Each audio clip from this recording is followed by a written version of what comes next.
kita masuk pada sesi inti, yaitu pengajian oleh Al-Ustadz Mukhlis Abdi, insyaallah.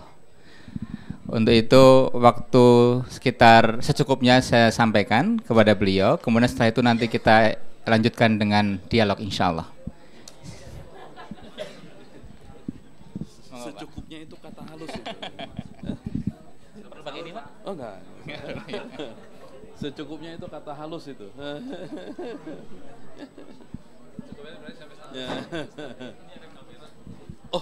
Oh ya, oke. Streaming Ya. kita direkam. Ya.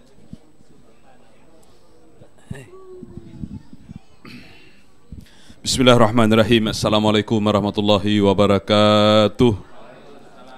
Alhamdulillahirabbil alamin wassalatu wassalamu ala asyrafil mursalin wa ala alihi washabbihi ajma'in wa man tabi'ahum bi ihsanin ila yaumiddin. Faqad qala Allah Ta'ala fi kitabihil karim wa asdaqul qailin. A'udzubillahi minasyaitonir rajim. Bismillahirrahmanirrahim. Syahrul Ramadan alladzi unzila fihil Qur'an hudan linnasi wa bayyinatin minal huda wal furqan. Faman syahida minkumus syahra falyasumhu wa man kana maridan aw ala safarin fa'iddatun min ayyamin ukhra. Al-ayah. Shadaqallahul azim wa shadaqa Rasulul Karim. Bapak Ibu yang saya hormati dan dirahmati Allah, kita bersyukur malam ini dengan izinnya dapat kembali berkumpul di masjid ini untuk melaksanakan perintahnya, perintah Allah, dan untuk mencontoh kebiasaan Rasulullah sallallahu alaihi wasallam, yaitu menghidupkan malam-malam Ramadan dengan salat malam, dengan qiyamul lail, dengan tarawih dan witir. Mudah-mudahan Allah Subhanahu wa Ta'ala selalu memberikan kekuatan kepada kita untuk bisa bertahan sampai ke hari-hari terakhir dari Ramadan kita tahun ini.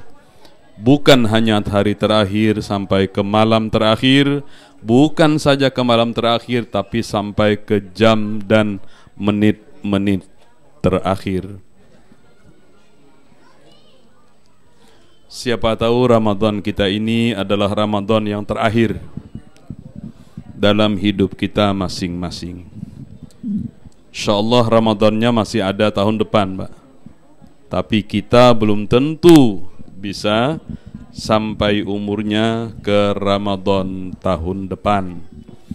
Karena itulah Rasulullah Nabi kita Muhammad SAW mengajak kita untuk selalu berpikir bahwa hidup itu adalah sehari.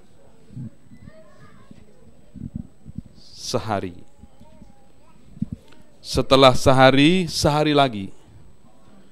Setelah sehari, sehari lagi. Kalau jumlahnya 7 menjadi seminggu. Kalau jumlahnya 30 menjadi sebulan. Kalau jumlahnya 360 menjadi setahun. Tapi sebenarnya hidup itu adalah sehari.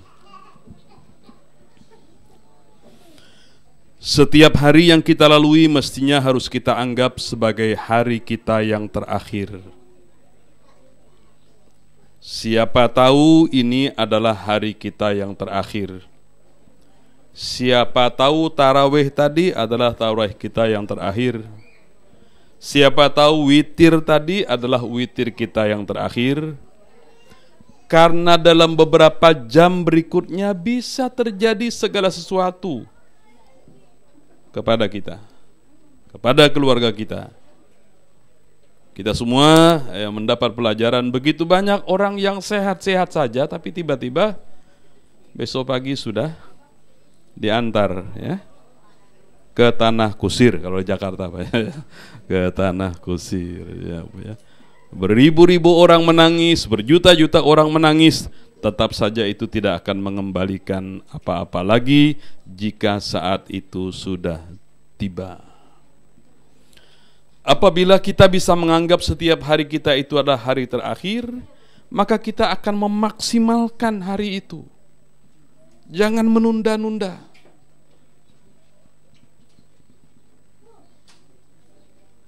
Saya ingin menantang Bapak. Agama apa yang ajarannya sehebat ini, Pak? Tidak ada, Pak. Tidak ada agama, tidak ada falsafah, tidak ada ideologi yang mengajarkan ajaran sehebat ini, Pak. yaitu setiap hari bisa jadi menjadi hari terakhir, dan karena itu kita harus berbuat semaksimal mungkin. Betul Pak? Betul Pak ya. Jadi nggak usah terlalu terikat dengan ajaran-ajaran lama dulu, harus tidur harus 8 jam, tidak mesti Pak. 6 jam juga sehat Pak. 5 jam tidur juga sehat Pak. Ya. Ini ada sebuah pemahaman yang salah di masyarakat kita ini ya. Di bulan Ramadan itu memang ada hadis menyebutkan tidurnya seorang yang berpuasa itu adalah ibadah. Tapi demi Allah itu bukan ajaran untuk menyuruh kita banyak-banyak tidur, Pak. Itu maksudnya adalah tidur saja menjadi ibadah, apalagi kalau bangun. Tidur saja menjadi ibadah, apalagi kalau berbuat, beramal. Nah, salahnya kita tidur mulu. Tidur mulu, alasannya tidur kan ibadah. Nah, ini satu salah sambung Bu ya. Berpikir, ketersesatan berpikir itu berbahaya sekali. Sama dengan ketersesatan akidah, sama dengan begitu pula ketersesatan berpikir, dan kemudian pula bisa jadi ketersesatan itu dalam bentuk suluk, dalam bentuk tingkah laku. Jadi akidah, pola pikir, dan perilaku itu harus benar. Tidak boleh terjadi ketersesatan dalam ketiga hal tersebut. Saya tidak tahu apa yang mestinya diceramahkan pada malam ini, karena ini sudah berada pada malam-malam terakhir. Ya tentu saja sebaiknya semestinya kita membicarakan tentang ibadah-ibadah Rasulullah di malam-malam terakhir, termasuk diantaranya adalah beriktikaf. Dan salah satu di antara kegiatan iktikaf itu tentu saja adalah kita mengharap kita beribadah di malam Lailatul Qadar. Walau itu juga terjadi diskusi di situ, apakah Lailatul Qadar itu terjadi setiap tahun, apa dulu saja pada waktu Nabi Muhammad berusia 40 tahun turunnya ayat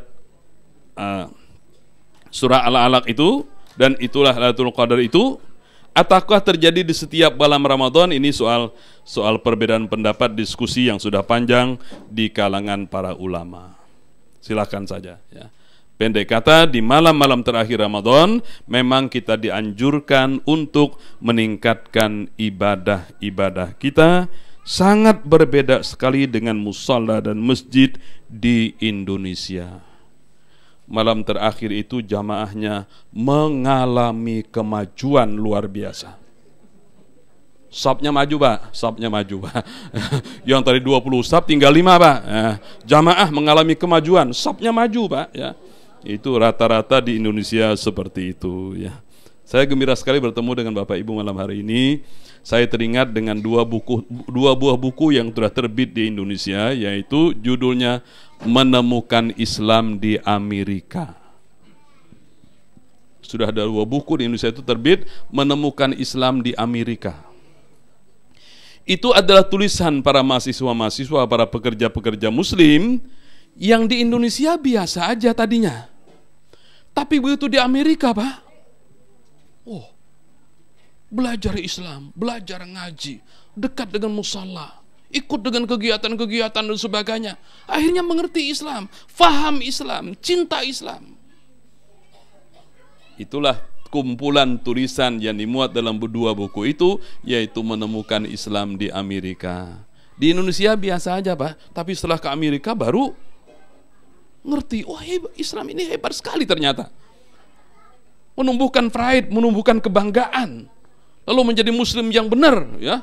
Walau setelah menggondol gelar doktor di Amerika, tapi pulang-pulang ternyata menjadi muslim yang benar. 2 buah buku telah terbit dengan judul itu, Menemukan Islam di Amerika. Satu saat saya berdoa mudah-mudahan nanti akan membaca buku lain, Menemukan Islam di Australia. Bahwa Pak berhak menulis pengalaman di sini ya. Dan kemudian itu menjadi cerita menarik sekali ya.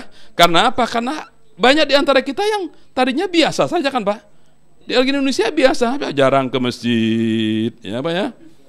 Ya, jadi kalau dulu di masa Rasulullah itu, ya, atau bukan masa Rasulullah, orang Islam saja kalau naik haji, Pak, kalau lagi di Madinah, Bapak akan, siapa yang pernah ke sana, pernah naik haji, akan melihat di mana orang antri di depan pintu masjid sebelum masjid dibuka untuk mendapatkan raudhah, kan, Pak? Siapa pernah pergi? Ya, jadi orang pintu masjid belum dibuka, orangnya ngantri, Pak. Karena ingin begitu buka pintu masjid langsung berlarian dan untuk mendapatkan untuk mendapatkan tempat raudhah itu. Tapi sayang, haji-haji yang sudah begitu waktu di Madinah pulang ke Indonesia sebaliknya. Pintu masjid dibuka, enggak masuk-masuk. Enggak masuk. Pak, di Madinah tadi, Pak, pintunya belum dibuka, orang sudah nunggu, Pak. Betul, Pak, itu demi Allah. Siapa yang pernah? Oh ya, suami istri berpegangan, ayo cepat, terlambat. Kita ingin cepat mendapatkan raudhah, kan begitu. Begitu pintunya dibuka, karena Madinah itu kan tidak dibuka 24 jam, kan? Kalau Mekah kan 24 jam masjidnya, Pak, ya. Di Madinah tidak dibuka 24 jam, ditutup masjid itu, ya. Jadi orang menunggu pintu dibuka untuk mendapatkan tempat yang namanya raudhah itu. Sayang, 1000 sayang, ternyata setelah pulang, pintu masjid dibuka, enggak masuk-masuk. Ya? Pintu masjid dibuka, enggak masuk-masuk. Haji-haji tadi, Pak, yang sudah menunggu pintu masjid dibuka itu, sekarang setelah pulang, akhirnya berperilaku seperti itu. Oh, ya. Oh, ya. Nah, jadi malam ini memang malam terakhir kami di sini, ya, karena besok kami harus kembali lagi ke Sydney, dan kemudian saya berada di sana insyaallah sampai akhir Ramadan, sampai khutbah Idul Fitri kalau keadaan memungkinkan, kalau kesehatan memadai untuk melaksanakan kewajiban ini, ya. Saya dengan Pak Halidin ini teman lama waktu sama-sama mahasiswa, ya, mengurus organisasi di Jakarta. Beliau dari Aceh, saya berasal dari Kalimantan Selatan, Banjarmasin, ya. Ada istilah, Pak, kalau orang itu istrinya 4, itu orang Banjar, Pak. Jadi kalau istrinya 1 baru belajar, Pak. Kalau istrinya 2 kurang ajar itu, Pak. Kalau istrinya 3 perlu diajar itu, Pak. Kalau istrinya 4 orang Banjar, Pak. Orang Banjarmasin. Tapi saya istrinya 1, Bu, satu. Anak 8, alhamdulillah. Anak saya 8, istri 1, Bu, ya. 1 aja nggak bisa-bisa. Ya. Orang nanya kenapa, Pak, istrinya anaknya 8? Ya. Bukan. Ustadz itu nggak punya hiburan, Pak. Kan nggak pantas kalau saya malam mingguan ngantri mau nonton bioskop, Pak. Ya, nggak pantas. Kok ada Ustadz? Ya, Ustadz kok ada di sini, kan begitu.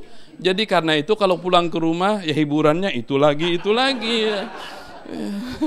Jadi ya, setidak-tidaknya itu adalah alasan, ya. Ya, alasan saya. Alasan itu berasal dari kata alas. Alas artinya hutan. Jadi kalau dicari, Pak, selalu ketemu, Pak. Seluas hutan itu, Pak. Kalau dicari alasan itu selalu ketemu, Pak, ya. Kalau bahasa Arab alasan itu namanya dalil, ya, Pak, ya. Saya ingin Ya, jadi soal malam untuk qada tadi, ya silahkanlah dengan pemahaman kita masing-masing. Saya hanya ingin menyelipkan satu pemahaman yang entah saya juga lupa sudah membaca dari buku mana, dari ulama siapa yang menulis. Saya ingin menularkan ini untuk bahan renungan kita. Lailatul Qadar itu adalah malam di mana kita mengambil sebuah keputusan penting dalam hidup. Jadi subjeknya itu kita. Untuk membedakan dengan yang selama ini dipahami, kan, bahwa Lailatul Qadar itu akan turun dan kita tinggal menunggu. Kita menjadi objek. Kita tidak akan apa-apa. Kalau kita dapat, ya dapat. Kalau nggak dapat, ya mau apa lagi. Ini pemahaman yang selama ini sudah ada. Silakan saja dengan pemahaman itu. Tapi saya ingin menjadikan ini sebagai, coba diselipkan pemahaman ini. Lailatul Qadar itu adalah malam di mana kita mengambil sebuah keputusan penting dalam hidup. Keputusan apa? Keputusan untuk kembali kepada Allah. Keputusan untuk kembali kepada Al-Quran. Keputusan untuk berdekat-dekat dengan masjid. Keputusan untuk melaksanakan sunnah-sunnah Rasul dengan lebih baik. Kita, Pak, kita yang melakukan itu. Itu bisa Bapak lakukan pada malam 21. Atau bisa melakukan Bapak pada 23. Bapak bisa mengambil keputusan itu pada malam 25. Bapak bisa mengambil keputusan pada malam 27. Bapak bisa mengambil keputusan itu pada malam 29. Bapak bisa mengambil keputusan itu pada malam 30 Ramadan. Keputusan untuk menjadi seorang hamba Allah yang lebih baik. Itulah Lailatul Qadar bagi Bapak. Bagi ibu bisa jadi berbeda. Ini patut untuk direnungkan analisa ini, Pak. Sebab selama ini kan kita menunggu. Nah, di kampung saya itu ada cerita bahwa tiba-tiba saja seorang yang nggak baik-baik amat aja nggak baik, Pak, apalagi amat.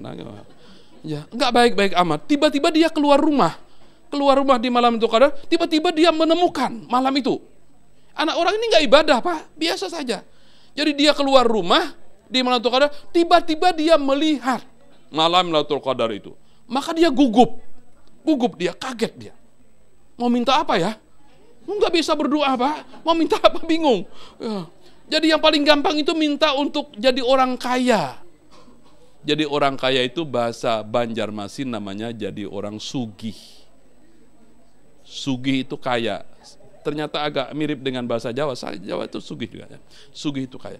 Tapi saking gugupnya, Pak, saking gugupnya menyebut sugih pun nggak kena, Pak, nggak tepat hurufnya. Itu saking gugupnya, ini kalau orang bahlul ini, orang maksiat tiba-tiba dapatkan kira-kira begitu. Jadi untuk menyebut sugih itu dia menyebut upih. Upih itu adalah kelopak pinang. Nah, pinang itu yang menutup ke batangnya itu, ya, yang kalau kering kan jatuh, Pak. Nah, jadi ya Allah, aku minta upih, berikan kepadaku upih, banyak-banyak upih ya Allah. Maksudnya sugih, Pak, tapi saking gugupnya itu. Jadi kata cerita orang kampung itu, rumahnya penuh dengan upih. Mau diapain upih ya? Bukan duit, Pak. Saking gugupnya. Jadi orang tiba-tiba mendapatkan. Nah, yang tiba-tiba mendapatkan ini, mohon maaf, rasanya sudah semakin tidak bisa kita pertanggungjawabkan. Lailatul Qadar itu adalah proses, Pak. Proses yang kita bangun dari malam pertama Ramadan, ya, dengan tulus, dengan ikhlas kita mendekatkan diri pada Allah, ya, dengan tulus, dengan ikhlas kita mengakui dosa-dosa kita hilangkan kesombongan, keangkuhan, yang sebagainya. Kita tiap malam tekuni,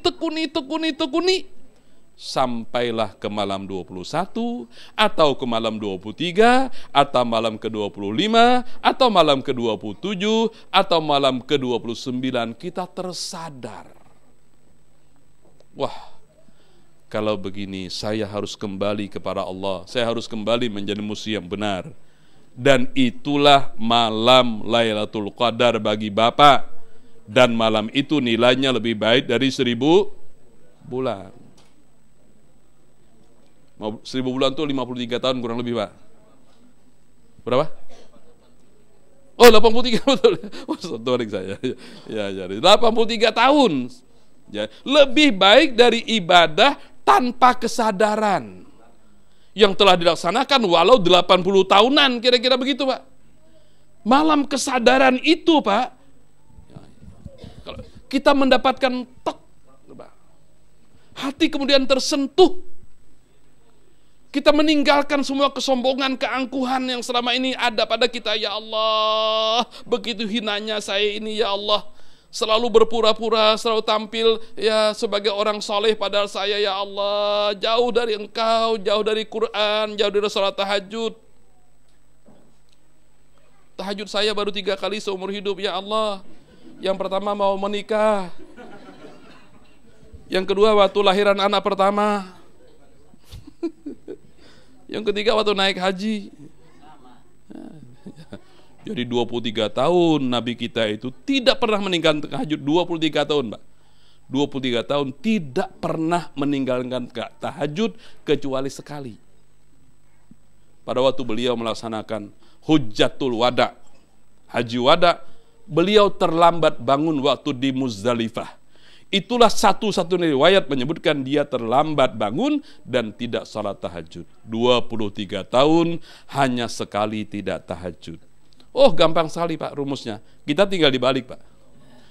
23 tahun sekali tahajud kalau kita 23 tahun. 23 tahun sekali. Kalau Nabi 23 tahun sekali tidak tahajud. Kalau kita 23 tahun sekali tahajud. Kapan? Ya waktu melamar dulu. Ya, dan seterusnya dan seterusnya. Dan inilah yang kita ingin kembali tegaskan, mari kita tingkatkan ibadah kita. Nabi kita sering mengencangkan ikat pinggang, Pak, di malam-malam terakhir Ramadan ini. Tidak segera berbuka, Pak. Berbukanya itu langsung sahur, Pak. Ya, Pak. Secara umum, takjil itu disunnahkan.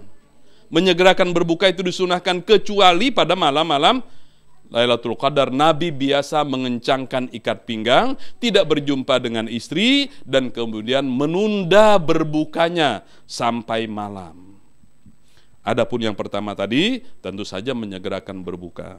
Itulah satu di antara dua sunnah Nabi yang tidak pernah dilupakan umat ini. Yang pertama menyegerakan berbuka, yang kedua mengakhirkan sahur. Kita nggak pernah lupa itu, Pak. Nggak pernah lupa. Kalau sunnah Nabi yang lain mah lupa mulu, Pak. Lupa mulu. Tapi kalau yang ini menyegerakan berbuka, Pak. Anak, wah ibu ketawa. Ketahuan ibu ya. Iya bu ya. Jadi anak saya itu 8 orang. Nah, baru-baru ini keluar. Kalau Ramadan tahun 8 orang masih di rumah, Pak. Itu ada petugas.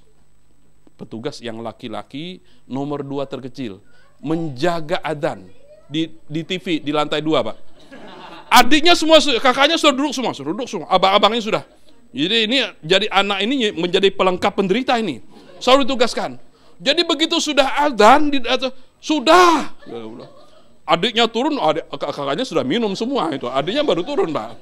Ya Allah, saking semangatnya mengamalkan sunnah Nabi. Alhamdulillah, anak saya sudah mengenal sunnah Nabi. Menyegerakan berbuka itu, Pak.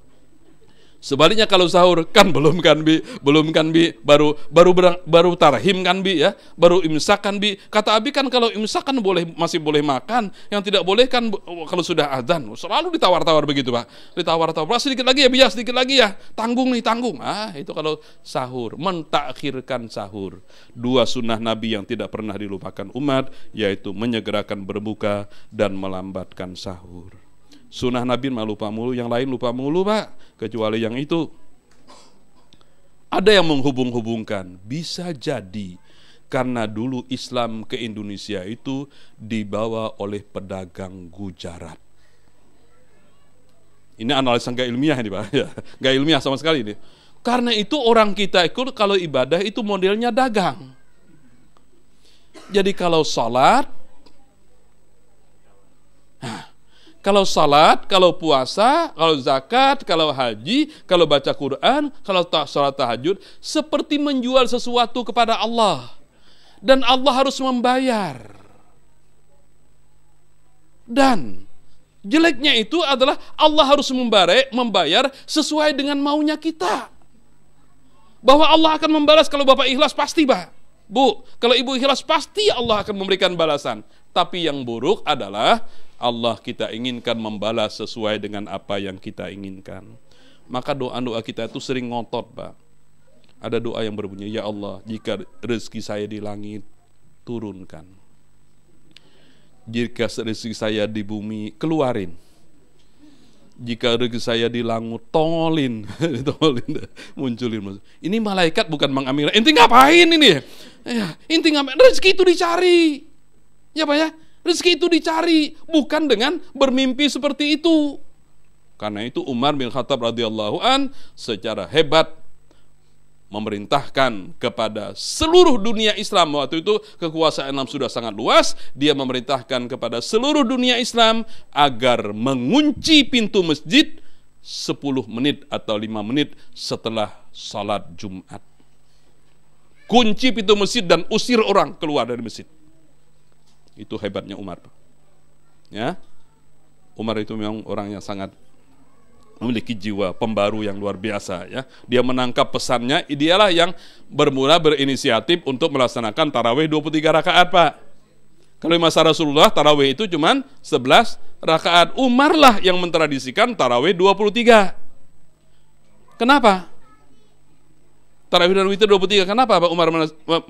Karena pada waktu itu negeri muslim sudah sangat luas, masjid ada di mana-mana, dan tidak semua masjid memiliki imam-imam yang qari seperti imam kita tadi, yang hafalannya banyak. Karena itu kalau tarawih cuma 11 rakaat, bacaannya pendek, kan jadi sebentar, ya, cepat selesai. Karena itu kata Umar, laksanakan 23 rakaat salat itu. Karena tidak semua masjid memiliki imam-imam yang banyak hafalannya, yang bisa membaca Quran panjang. Karena negeri Islam sudah sangat meluas, sampai ke Persia, sampai kemana-mana, sampai ke Mesir di zaman Umar itu. Itulah cerita tarawih 23 itu, Pak. Nah, jeleknya kita sekarang maunya 11 dan pendek. Nah, ya? Dulu tarawih itu 11 panjang, Pak.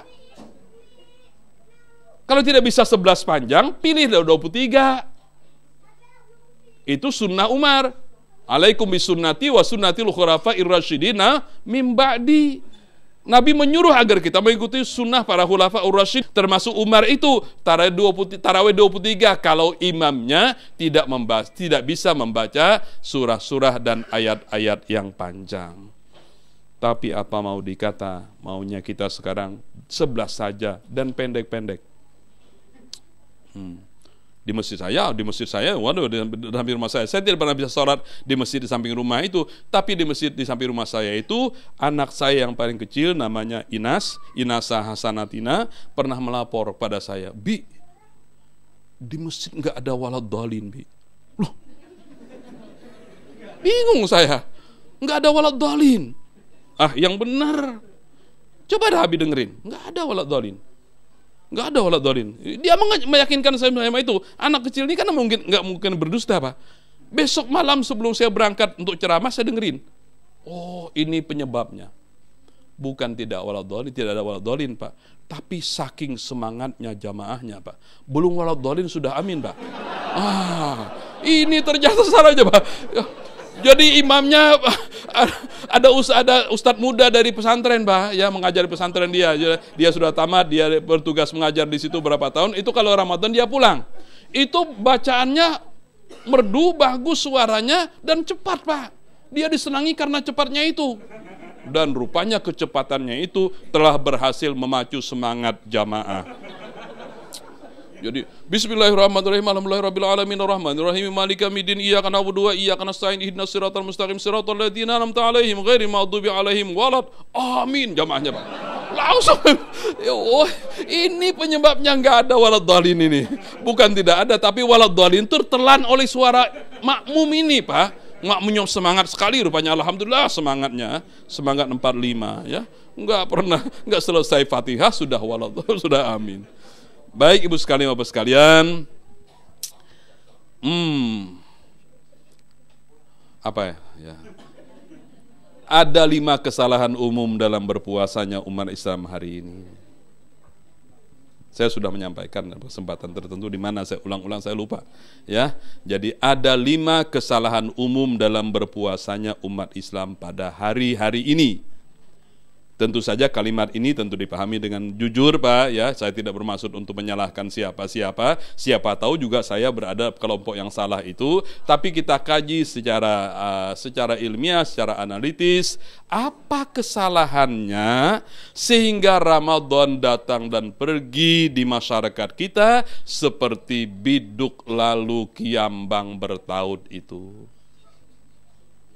Pernah dengar, Pak? Pepatah itu, biduk lalu kiambang bertaut. Itu patah Melayu, Pak. Patah Melayu. Dulu di sekolah kami diajarkan pepatah-patah. Salah satu di antaranya adalah itu, biduk lalu kiambang bertaut. Kiambang itu yang menutupi permukaan air sumur atau air danau, Pak. Bukan cenggondok, bukan. Dia kecil-kecil begini, Pak. Bertaut-taut, asalnya kecil, Pak. Tapi tiba-tiba tambah banyak, lalu menyatu, Pak. Nah, akhirnya kemudian apa? Permukaan air danau dan air sumur itu tidak terlihat lagi airnya, Pak. Karena semua tertutup oleh kiambang itu. Lalu kemudian biduknya lalu menerobos. Kiambangnya menyisih sebentar. Tapi begitu biduknya sudah berlalu lewat kiambangnya, itulah yang melahirkan pepatah itu, biduk lalu kiambang bertaut. Ramadan kita hari-hari ini di tengah-tengah umat Islam ini datangnya dan perginya seperti itu, Pak. Biduk lalu kiambang bertaut. Kalau habis Ramadan langsung masjid kosong. Kalau di samping rumah saya itu ada juga ibu-ibu, barang 2-3 orang. Pensiunan semua, Bu. Pensiunan semua, makan sirih semua itu yang 3 orang itu. Ya, yang di depan, yang bapak-bapak ada juga 20-30 orang. Ya tadi pensiunan, Pak. Sudah tongkatan, bawa sinter, pada ada lampu, bawa sinter juga masih nggak yakin juga ini ya. Ya dan sebagainya. Diantar oleh cucunya, ya kira-kira begitu. Masjid semacam itu memang bagus sekali. Tenang, nggak ada yang ngomong sama sekali. Yang kedengaran cuma nafas.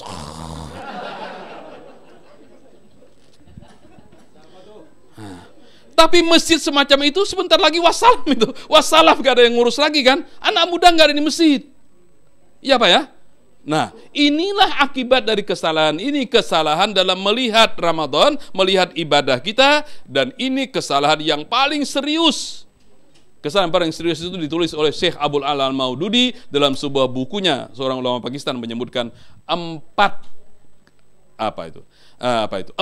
istilah. Dulu ada buku terjemahannya itu 4 istilah dalam agama yang ternyata isinya adalah kalau orang gagal atau tidak tepat memahami 4 kata itu, ya, terjemahan lain menyebutkan kunci Al-Quran. Apapun istilahnya, tapi kalau orang tidak faham arti 4 kata ini, kata Maududi, dia tidak pernah bisa menjadi seorang muslim. Dia tidak pernah bisa menangkap pesan Al-Quran, walau bolak-balik menghatamkan Quran, kalau dia tidak paham arti kata 4 ini. Apa itu 4? Yang pertama adalah Rabbun, Rabbul Alamin.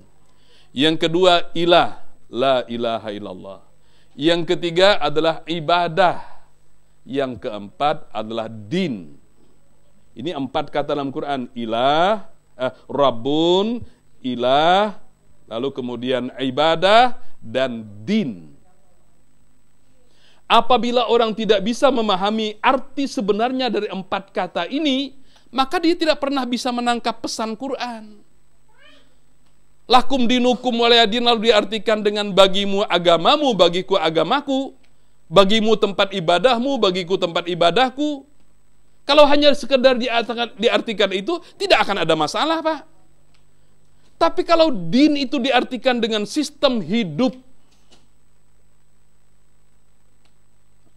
bagimu sistem hidupmu, aku memilikinya sendiri. Aku punya jalan sendiri, aku punya pandangan hidup sendiri. Itu artinya lakum dinukum waliyadin itu, Pak. Kata din. Nah, kata din itu dalam bahasa kita diartikan dengan agama. Ya, ini persoalan-persoalan pendangkalan pemahaman ini membuat kemudian kita nggak pernah sampai kepada hakikat sesungguhnya. Baik, kembali kepada soalan tadi bahwa ada 5 kesalahan. Ada 5 kesalahan umum dalam berpuasanya umat Islam pada hari ini. Yang pertama adalah 1, berpuasa berRamadan tanpa persiapan yang baik. Jujur saja, Ramadan itu telah menjadi sesuatu yang rutin. Terjebak kita pada rutinitas. Kalau kita bandingkan puasa kita tahun ini dengan tahun lalu, rasanya nggak ada beda, Pak. Sama saja, Pak. Jadi kita memasuki Ramadan itu tanpa persiapan. Dia berjalan rutin saja, ya sudah. Ya kalau Ramadan ya apa itu puasa siang, tarawih kalau lagi enak badan, baca Quran kalau lagi sempat. Karena kita menganggap ini sesuatu yang rutin, kita tidak merasa perlu, bukan itu kata yang benar. Tidak merasa perlu untuk meningkatkan dari Ramadan ke Ramadan. Karena kita menghadapi Ramadan kita umumnya tanpa persiapan yang baik. Baik itu kesiapan hati, kesiapan ilmu, kesiapan fisik, dan kesiapan finansial. Mestinya Ramadan dihadapi dengan kesiapan hati yang lebih baik dari Ramadan ke Ramadan. Menganggapnya sebuah kesempatan yang luar biasa. Ayo segera berkemas-kemas, bercepat-cepat. Ayo segera, cepat-cepat. Ini jangan disia-siakan di kesempatan. Kita tumbuhkan itu dalam diri kita, dalam keluarga kita. Ya, Bapak yang tinggal di sini barangkali sulit membayangkan bagaimana seorang ustadz punya anak 8 itu. Tapi karena anak ini kan sudah diberikan Allah, ya mau apa lagi ya. Tapi kami sudah bertahun-tahun memiliki cara yang alhamdulillah cukup ampuh. Dan karena itu kami melanjutkan cara itu. Membeli baju lebaran itu sebelum bulan puasa. 8 orang anak dibelikan baju masing-masing sebelum puasa, Pak. Disimpan saja di bagasi mobil, Pak. Anak-anak nggak tahu bahwa baju sudah ada. Jadi kalau menjelang akhir Ramadan, Pak, nggak ada baju lebaran, Pak. Tenang aja. Saya sudah nyimpan, kami udah nyimpan sama ibunya di bagasi mobil kan. Begitu nanti malam lebaran tinggal keluarin kan. Padahal sudah dibeli sebelum Ramadan itu baju. Untuk menghindari kebiasaan buruk orang kita, kalau menjelang akhir Ramadan sibuk mencari pakaian anak, berburu diskon ke toko-toko. Ramadan menjadi tercecer. Qiyamul Lail udah nggak ada lagi urusan, Pak. Baca Quran sudah nggak ada urus lagi karena sekarang sibuk membelikan baju apa. Tapi kami sudah memiliki cara, sudah 4-5 bahkan mungkin sudah menjelang puluhan tahun kami lakukan itu, Pak. Tidak pernah terganggu Ramadan hanya dengan membeli baju, Pak. Ini kan soal bagaimana kita mensiasati kan, Pak. Ya, Pak. Hidup ini memang harus ada siasatnya, Pak, ya. Nah, karena saya ini sudah kurang kuat, saya duduk di bangku, kan begitu. Alhamdulillah panitia ngerti, kasih teh, kan begitu ya. Karena badan tengah terlalu tinggi, saya pakai kopiah hitam biar agak tinggian dikit, ya, Pak ya. Ya itu soal siasat kan, Pak ya. Jadi memang hidup ini harus dengan persiap. Jadi Ramadan kita memang umumnya tidak dihadapi dengan persiapan yang baik. Kita bahkan tidak pernah belajar dari kekurangan kita pada Ramadan yang lalu. Tidak pernah jadi catatan serius dalam hidup kita. Karena itu Ramadan lalu begitu, Ramadan ini begitu lagi, Ramadan berikutnya begitu lagi. Kalau dalam patah Arab itu, keledai saja tidak terperosok pada lubang yang sama 2 kali, Pak. Keledai itu diumpamakan seperti binatang yang paling bodoh, Pak. Yang kurang bisa diberi pengertian, Pak, keledai itu. Dalam patah Arab, keledai saja tidak akan terperosok pada lubang yang sama 2 kali. Ini aneh, kita manusia kok terperosok pada lubang yang sama. Oh, berkali-kali, bukan 2 kali, berkali-kali. Itu lagi begitu lagi. Ramadan berlalu tanpa kesan. Ramadan berlalu tanpa membawa perubahan apa-apa dalam diri kita. Ramadan berlalu begitu saja. Ya, bahkan ya justru akhir Ramadan itu seperti saya sampaikan kemarin di masjid kita, banyak orang sekarang ini menyambut akhir Ramadan itu dengan riang gembira, bukan dengan tangisan.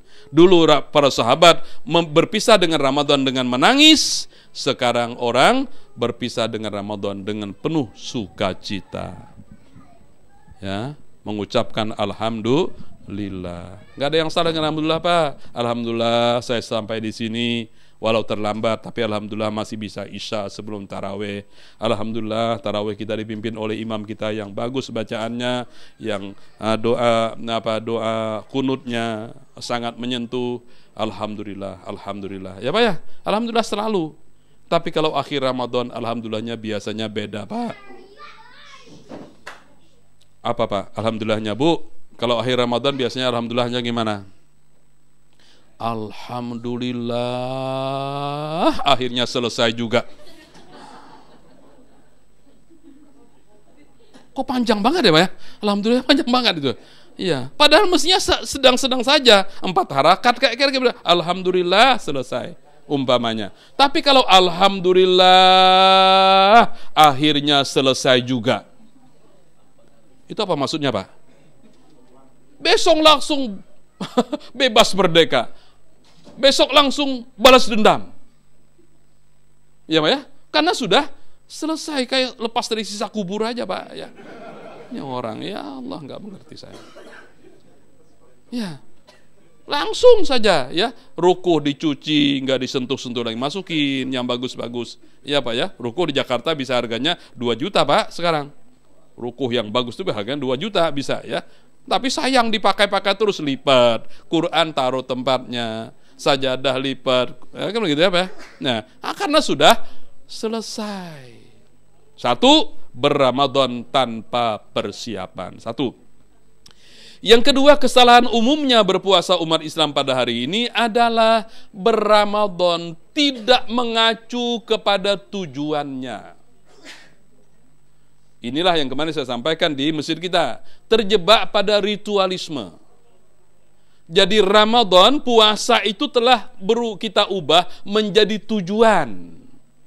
Kalau sudah ditunaikan, sudah urusan selesai.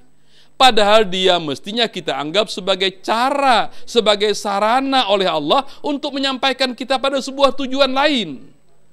Tujuan lain itu apa? Agar kita menjadi orang yang bertakwa. Bertakwa itu kapan? Ya, bertakwa itu 11 bulan setelah Ramadan nanti. Karena itu dalam buku-buku ditulis ulama-ulama dulu itu ada istilah madrasah Ramadan. Madrasah itu sekolah Pak, Ramadan itu sekolah, sekolahan. Kalau kita menyelesaikan sebuah jenjang pendidikan di sebuah sekolah, mestinya ada perubahan kan Pak? Tingkat kedewasaan kita, pengetahuan kita, keterampilan kita, sosial kita semakin baik. Tadinya waktu mulai masuk SD itu maunya berantem mulu, sekarang sudah punya sahabat. Setelah tamat SD, ada perubahan setelah selesai menyelesaikan sebuah jenjang pendidikan. Nah sekarang umat ini berRamadan tidak mengacu pada tujuan itu. Yang penting tunaikan saja, udah selesai. Padahal dia adalah sebuah sekolah. Ya ayyuhalladzina amanu kutiba alaikumusiyam kama kutiba alal ladzina min qablikum la'allakum tattaqun. Ayat itu memerintahkan 2 hal, Pak. Yang pertama, perintah untuk berpuasa di bulan Ramadan dan perintah untuk bertakwa dengan puasa itu. Jadilah kamu orang bertakwa dengan puasa itu. Ini 2 perintah, Pak. Jadi kita cukup hanya melaksanakan 1 saja. Berpuasa saja tapi tidak mengantarkan kita jadi orang takwa, itu namanya kita melaksanakan 1 di antara 2 perintah dalam 1 ayat itu. Ya ayyuhalladzina amanu kutiba alaikumusiyam kama kutiba alal ladzina min qablikum. Ayatnya bukan berakhir di situ, Pak. La'allakum tattaqun. Dalam ilmu silakan enggak apa-apa, Bu, ya. Ya jadi apa? Dalam ilmu mantik, Bu, siapa yang pernah belajar ya, bahwa kata la'alla itu kali diucapkan oleh orang yang di atas kepada yang di bawah, itu namanya perintah, Pak.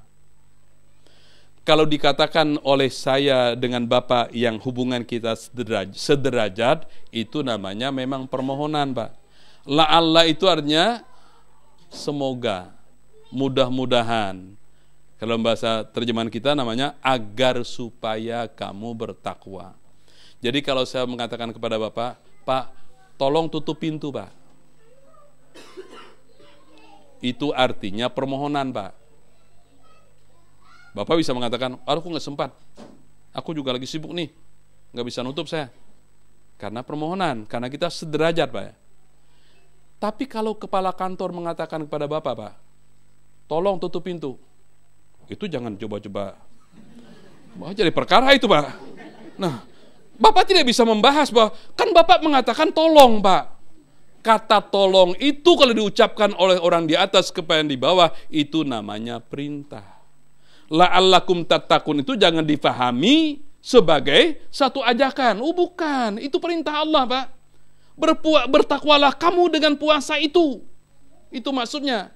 Walau dia menggunakan kata la'alla, karena ini firman Allah kepada hambanya. Allah atasan, kita bawahan. Seperti kata tolong itu, Pak. Atasan mengatakan, tolong antarkan surat. Tolong dicarikan amplop. Tolong apa segala itu ya. Kata tolong yang diucapkan atasan pada bawah itu adalah perintah. Salahnya kita selama ini seakan-akan perintah itu cuma satu, berpuasa.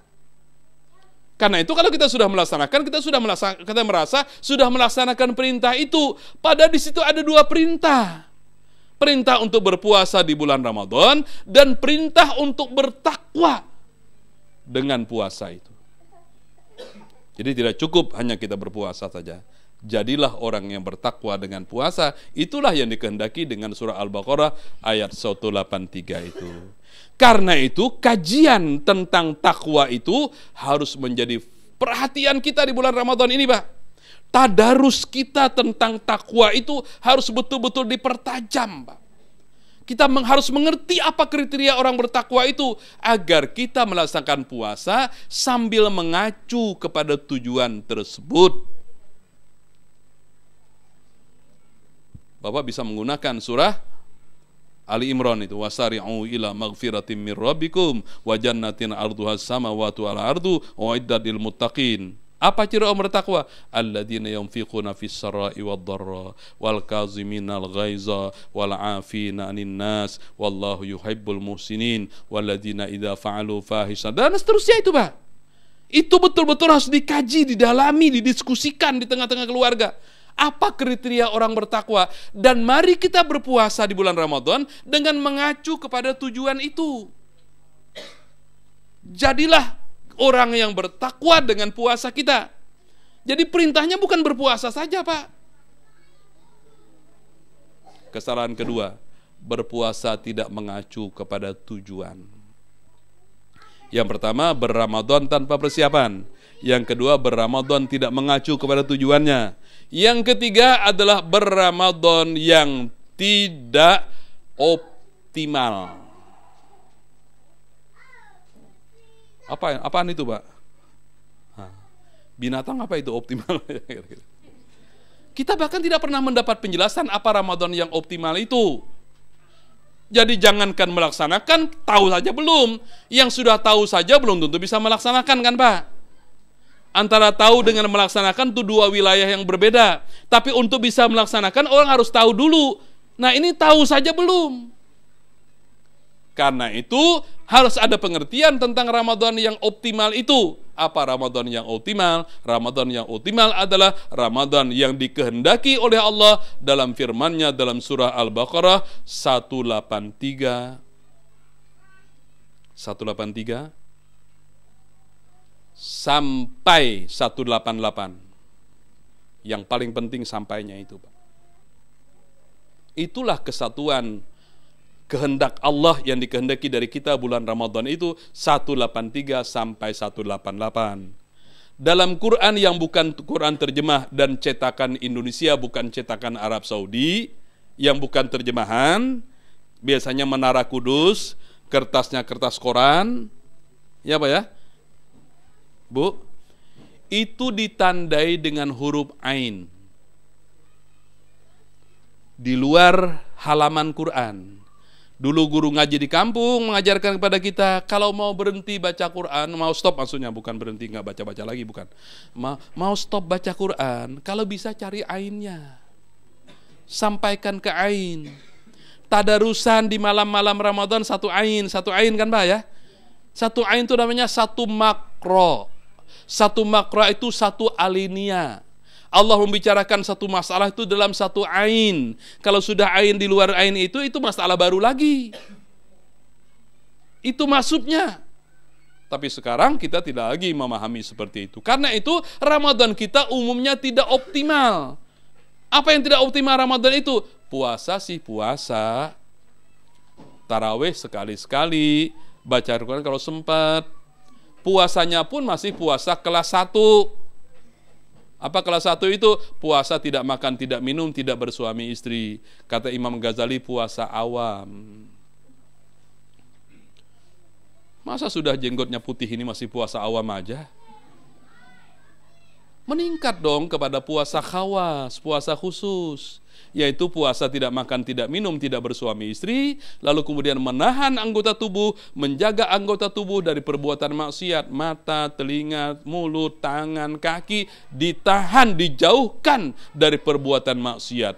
Itu pun masih yang awam, yang khusus, yang tengah. Imam Ghazali masih mengatakan masih ada puasa tingkat lebih tinggi, yaitu puasa sangat khusus.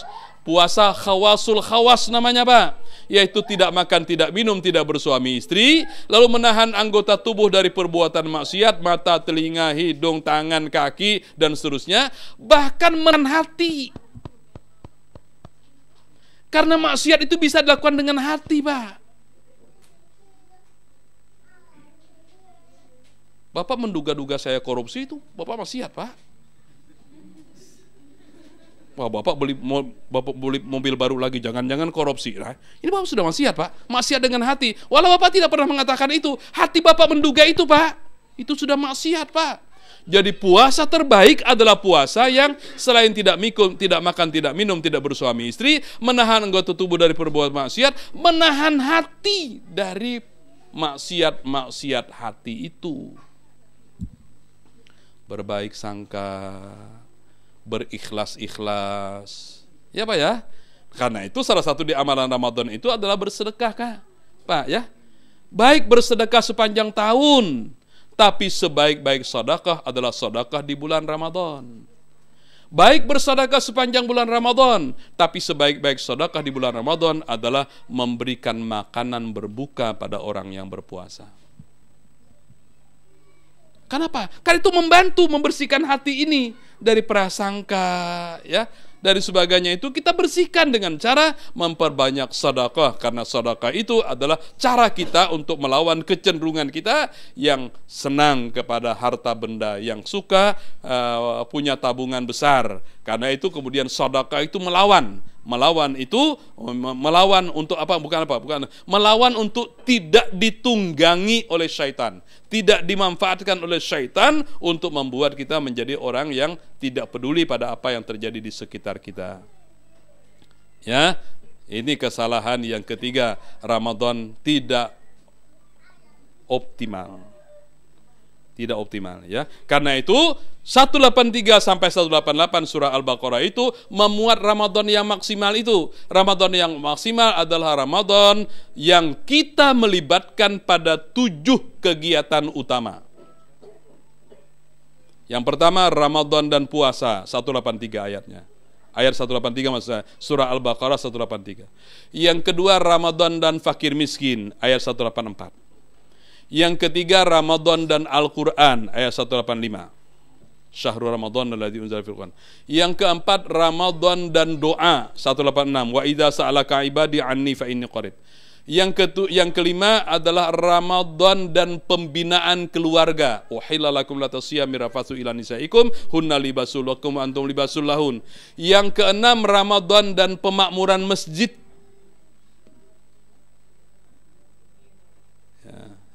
Ya, karena itu bagi orang yang berpuasa di bulan Ramadan, ya, Ramadan itu adalah bulan pemakmuran masjid, bulan di mana Rasulullah banyak sekali menghabiskan waktunya di masjid, di antaranya dengan melaksanakan i'tikaf. Ya, i'tikaf. Dan itu sangat luar biasa, Pak. I'tikaf itu sangat luar biasa. Kalau kita baca sejarah Nabi itu, Nabi tidak pergi ke sholat Id itu dari rumah, tidak berangkat dari rumah, Pak. Berangkat dari masjid i'tikaf itu. Jadi sampai malam Id dia menginap masih di masjid, dan kemudian pergi salat Id itu dari masjid menuju ke lapangan tempat dilaksanakan salat Id itu. Bertemu dengan istrinya, dengan anaknya di lapangan itu, Pak. Oh, kita sekarang enggak. Kalau Ramadan tuh pengen semua anak kumpul ya. Ketupat dulu pagi-pagi, ya kira-kira begitu ya. Cium tangan, pipi kiri, pipi kanan dulu ya. Enaklah kita bersama keluarga. Rasulullah itu ternyata tidak melakukan itu dulunya. Beliau ke salat Id itu dari masjid tempat beriktikaf. Tidak pulang ke rumah, Pak.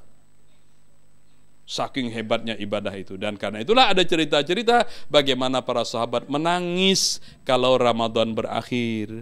Mereka berpikir, ketemu nggak kita lagi dengan Ramadan tahun depan ya. Ya Pak ya, begitu dalam riwayat disebutkan. Orang menangisi kepergian Ramadan, sementara sekarang orang girangnya minta ampun. Kalau habis Ramadan, alhamdulillah selesai. Bebaslah kita dengan semua tugas. Sekarang udah nggak lagi yang menghalang-halangi untuk berbuat apa saja lah. Nggak, bener-bener aja ini. Ini agama dari mana yang mengajarkan seperti itu? Jadi tidak optimal Ramadan kita. Tidak memuat 7 amal. 1, Ramadan dan puasa, Ramadan dan fakir miskin, artinya berbagi dengan fakir miskin. Semakin banyak kita berbagi, semakin bermakna Ramadan kita. Yang ketiga, Ramadan dan Al-Quran, semakin banyak kita melaksanakan kewajiban kita pada Quran, semakin bermakna Ramadan kita. Saya selalu mengingatkan bahwa Pak, kewajiban pada Quran itu ada 5 Pak. Membaca, memahami, mentadabbur, mengamalkan, mendakwahkan. Jadi Bapak Ibu tidak boleh hanya berkutat pada membaca saja. Apalagi membaca yang tidak disunahkan Nabi itu apa Pak? Ya. Di Jakarta itu ada arisan menghatamkan Quran Pak. 30 orang berkumpul Pak. Bersepakat untuk kita menghatamkan Quran ya bersama-sama. Hari pertama baca 1 juz sama-sama. Oh, ini pahalanya untuk ibu yang dapat undian nomor 1. Hari kedua 30 orang kumpul lagi Pak. Baca Quran lagi 1 juz sama-sama Pak. Di tempat itu. Oh, setelah selesai ini bacaan kita hari ini untuk yang dapat arisan kedua, ibu nomor 2. Ya Bu ya. Ini harus konsekuen Pak. Sebab nanti di akhir Ramadan banyak yang pergi Pak. Kalau banyak pergi harus mengutus orang. Wah, ya. Jadi kalau pulang kampung itu harus ada utusan ke situ menggantikan ibu ini. Itu tidak ada ceritanya seperti itu dalam sunnah Nabi, tidak ada cerita. Orang baca Quran sama-sama itu tidak ada cerita Pak. Kalau satu orang baca Quran, yang lain wajib. Wa idza quri'al Quran itu perintah Al-Quran Pak. Bagaimana tiba-tiba kok Quran dibaca sama-sama dan tidak seorang pun yang mendengarkan? Kalau membaca sama-sama harus diam-diam. Suaranya untuk sendiri saja. Tidak boleh terdengar orang. Kalau begitu terdengar, orang itu wajib mendengarkan. Dia tidak boleh baca Quran lagi. Kan begitu maksudnya. Ini adalah akal-akalan. Dan kita memang sangat terkenal bisa untuk itu. Orang Indonesia maksudnya. Sangat bisa mengakal-akali itu. Kalau sudah salah, mengaku aja. Pak, saya kira ini nggak berlaku lagi Pak. Makanya saya parkir di sini. Polisi mengatakan ini kan huruf P dicuri, ini tandanya dilarang parkir. Pak, ini tandanya ketutup daun Pak. Saya enggak. Ada aja alasan. Orang kita kan begitu Pak. Ya sudahlah Pak, gitu dimaafin aja Pak. Ya kita atur lah Pak, kira-kira begitu ya. Nah sudah urusannya ya. Jadi rusaknya para polisi itu bukan hanya karena memang mereka sendiri, tapi juga karena ada peluang yang diberikan oleh para pemakai jalan dan sebagainya. Bapak sekalian, jadi Ramadan kita Ramadan yang tidak optimal. Ramadan dan puasa, Ramadan dan fakir miskin, Ramadan dan Al-Quran. Kewajiban Al-Quran ada 5 Pak. Jadi kalau ada di antara hadirin yang belum lancar baca Quran, entah karena baru masuk Islam atau sudah lama masuk Islam tapi selama ini memang tidak bisa, Bapak tidak usah terlalu berkecil hati Pak. Bapak bisa membaca terjemahnya. Walau barangkali pahalanya tidak sebagus yang membaca itu. Tapi memahami itu juga kewajiban pada Quran Pak. Memahami, merenungkan, mentadabbur dengan hati. Afala yatadabbarunal Quran. Apa kamu tidak mentadabbur itu Quran? Jadi kalau kita baca terjemahannya, kita diam setelah membaca itu, kita renungkan. Benar juga ini. Itu namanya Bapak telah mentadabbur. Nah setelah itu kemudian tadabbur itu melahirkan gerakan, kita amalkan. Anehnya di masyarakat kita itu mengamalkan itu loh diartikan dengan membaca. Mengamalkan diartikan dengan mewiridkan. Jadi kalau mengamalkan surah Yasin artinya membaca surah Yasin. Mengamalkan surah Al-Kahfi artinya membaca surah Al-Kahfi. Ini salahnya kita, Pak. Padahal namanya mengamalkan itu adalah mempraktekkan isinya. Adapun membaca berulang-ulang itu namanya mewiridkan. Wirid itu mengulang-ulang, Pak. Salahnya kita kalau sudah mewiridkan merasa sudah mengamalkan. Ini diamalkan ya Pak Ustaz? Iya, diamalkan. Amalkan surah apa itu? Surah ayat kursi. Nah, lalu kita mengartikan mengamalkan itu adalah membaca berkali-kali. Berapa kali Ustaz dibacanya? Malam apa saja dibacanya? Padahal arti mengamalkan itu memahami isinya, kemudian mempraktekkan, Pak.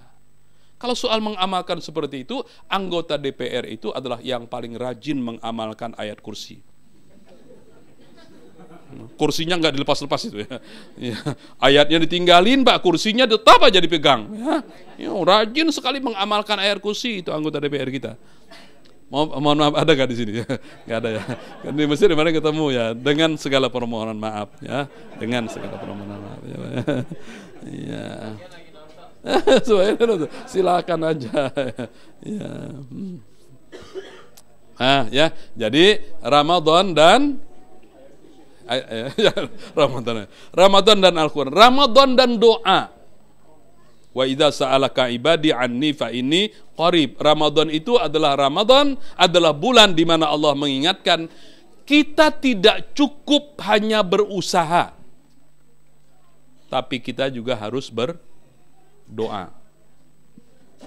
Tapi kita tidak cukup hanya berdoa, tapi juga harus berusaha.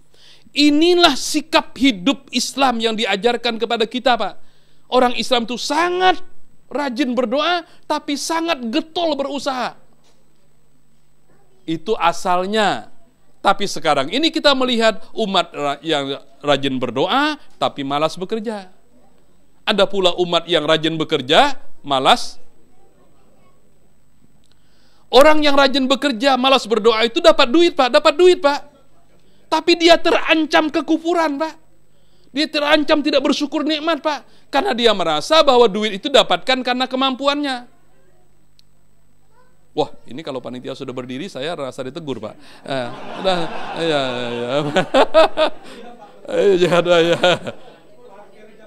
Oke, kita selesaikan kalau begitu ya. Ramadan dan doa. Jadi Ramadan dan fakir miskin, Ramadan dan doa, Ramadan dan pembinaan keluarga. Uhilla lakum la tusyira mirafathu ila nisaikum hunna libasul lakum wa antum libasul lahun. Itu Ramadan keluarga.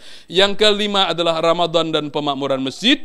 Tubashiruhunna wa antum akifuna fil masajid. Dan yang ketujuh adalah Ramadan dan rezeki yang halal. Wala ta'kulu amwalakum bainakum bil batil, jangan kamu makan harta orang lain dengan cara yang curang. Karena itu Ramadan harus melahirkan kejujuran dalam mencari rezeki. Yang keenam, Ramadan dan pemakmuran masjid. Ketujuh, Ramadan dan rezeki yang halal. Baik, yang keempat adalah kesalahan umumnya adalah Ramadan yang tidak maksimal.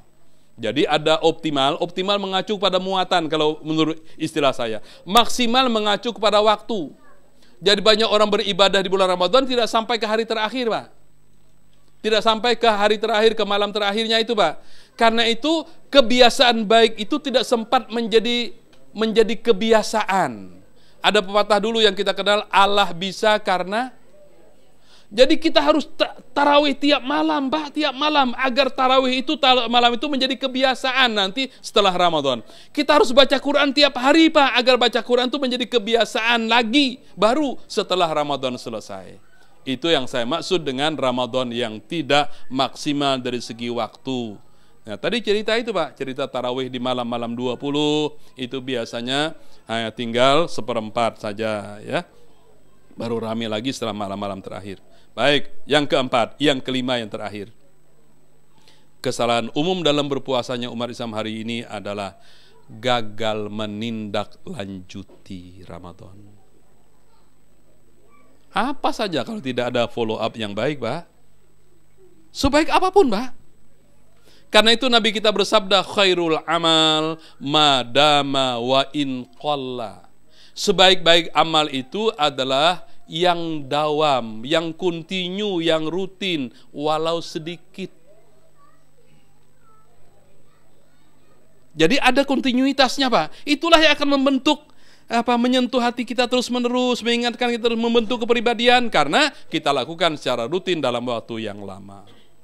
Ramadan gagal menindaklanjuti Ramadan, karena itu nanti habis Ramadan Bapak lanjutkan kebiasaan Ramadan ini, tahajud tiap malam, baca Quran 1 juz setiap hari, datang ke masjid setiap waktu kalau bisa, bersedekah fakir miskin tiap hari kalau bisa. Ditindaklanjuti Ramadan yang sudah baik ini. Jangan kemudian yang baik ini kita lepas lagi setelah Ramadan selesai. Itu artinya kita terjebak kepada tindak lanjut yang gagal, tidak ada tindak lanjut. Nah, oleh karena itu mari kita atasi semua kelima kesalahan umum ini. Inilah yang akan mengantarkan kita kepada Idul Fitri. Banyak orang bisa berlebaran, tapi hanya sedikit orang beridul fitri, Pak. Idul Fitri itu tidak bisa diukur dengan pesta, Pak. Ketupat, Pak. Nah, di depan rumah saya itu ada seorang pejabat, Pak. Di depan rumah saya di Pondok Pinang, Pak. Ada seorang pejabat, Pak. Ya, itu kalau Ramadan, kalau Idul Fitri tamunya banyak sekali, ya Allah. Itu gang ditutup, Pak, karena parkir mobil begitu banyak kalau Ramadan, Pak. Kalau Idul Fitri, Pak. Tapi Bapak itu tidak pernah saya lihat di masjid. Tarawihan nggak lihat, saya. Baca Quran juga nggak lihat. Depan rumah, Pak. Depan rumah. Tapi kalau Idul Fitri, wah tamunya paling banyak, Pak. Jadi bedakan dengan orang yang berlebaran dengan orang yang beridul fitri. Orang yang berlebaran adalah orang bisa melakukan pesta-pesta, orang bisa sholat id. Ya. Kan jadi aneh di kita itu, Pak, ya. Ada orang bertahun-tahun nggak sholat, tapi kalau Idul Fitri harus. Jadi sambil pergi ke lapangan nanya apa temannya, ini kiblat masih kayak biasa, Pak? Dikira sudah pindah. Dikira sudah pindah, Pak, ya. Jadi masih kayak biasa nih kiblat katanya, ya. Karena bertahun-tahun nggak sholat Idul Fitri, padahal sunat, Pak. Idul Fitri itu sunat, Pak. Bapak tidak sholat pun Idul Fitri nggak apa-apa, Pak. Yang penting 5 waktu Bapak sholat. Tapi di kita kan yang terjadi sebaliknya, ada orang 5 waktu tidak sholat, kalau Idul Fitri aja kalau bisa paling depan. Inilah yang terjadi pada umat ini. Harus kita cerahkan dengan banyak pembicaraan ceramah-ceramah semacam ini. Mohon maaf atas segala kelebihan dan kekurangan. Kami besok akan pulang ke mana, Pak?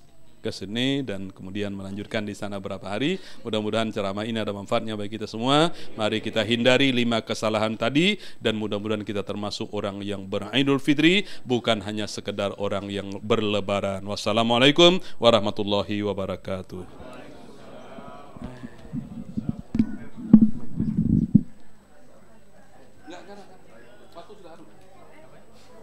Nggak usah ya. Kata Pak Imam nggak usah jawab.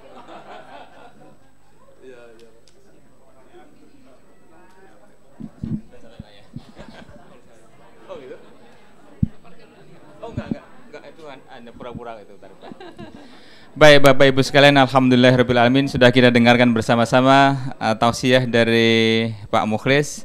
Sayang memang bahwa materi ini disampaikan di akhir Ramadan. Mestinya materi ini sudah kita dengarkan jauh sebelum Ramadan sehingga kita bisa memiliki persiapan yang jauh lebih baik. Informasi yang tadi disampaikan oleh Pak Aiman terkait dengan parkir itu tidak ada masalah, insya Allah, asal dikeluarkan dari lokasi sana maka kita masih bisa terus. Nah untuk itu dan Pak Mukhlis insya Allah bersedia untuk menjawab pertanyaan-pertanyaan dari kita semuanya. Untuk itu barangkali oke, baik. Jadi insya Allah